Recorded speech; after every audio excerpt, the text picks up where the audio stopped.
Million, 282,000। अंतरराष्ट्रीय अंकन पद्धति क्या है? तो यह संख्याओं को पढ़ने तथा लिखने का एक वैश्विक पद्धति है। इसका उपयोग पूरी दुनिया में किया जाता है और इसमें हर 3 अंक के बाद कॉमा का प्रयोग किया जाता है। अंतरराष्ट्रीय अंकन पद्धति को निम्न वर्गों में बांटा गया है। जैसे यहाँ क्या है? इकाई। अरे इकाई के अंतर्गत इकाई, दहाई और सैकड़ा आते हैं। हजार, दूसरा क्या है? हजार। हजार के अंतर्गत 1000, 10,000 और 100,000 आते हैं। तीसरा क्या है? मिलियन। मिलियन के अंतर्गत 1 मिलियन, 10 मिलियन और 100 मिलियन आते हैं। चौथा बिलियन। बिलियन के अंतर्गत क्या है? 1 बिलियन, 10 बिलियन और 100 बिलियन आता है। हम लोग भारतीय अंकन पद्धति में इकाई, दहाई, सैकड़ा, हजार और 10,000 यहाँ तक तो सेम पढ़ते हैं, करेक्ट। लेकिन अंतरराष्ट्रीय अंकन पद्धति में क्या हो जाता है? 10,000 के बाद क्या हो जाता है? 100,000। और भारतीय अंकन पद्धति में क्या होता है? 10,000 के बाद क्या हो जाता है?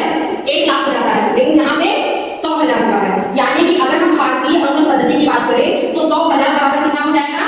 1,00,000। और मिलियन, मिलियन को भारतीय अंकन पद्धति में अगर हम बदले तो क्या हो जाएगा?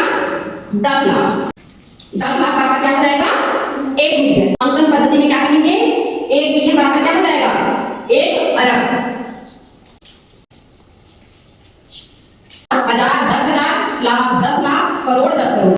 तो अगर हम भारतीय अंकन पद्धति की बात करें तो क्या पढ़ेंगे? 85 करोड़, 72 लाख, 83,900।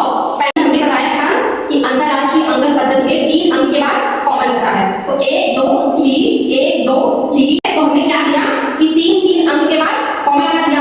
अरे अब इसका स्थानीय मान देखते हैं कि कौन सी संख्या किस स्थान पर है। तो 1000, 10,000, इसके बाद क्या होगा? 100,000, 100,000, फिर इसके बाद मिलियन, फिर 10 मिलियन, इसके बाद क्या हो जाएगा? 100 मिलियन। हो गया। अब यहाँ हम देखेंगे इकाई, दहाई और सैकड़ा। ये तीनों क्या है? इकाई के अंतर्गत है।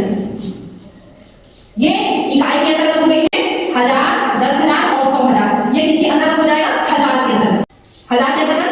अब मिलियन, 10 मिलियन और 100 मिलियन किसके अंतर्गत हो जाएगा? मिलियन के अंतर्गत। कितना होता है? 1 मिलियन। अब इसे कितना पढ़ेंगे?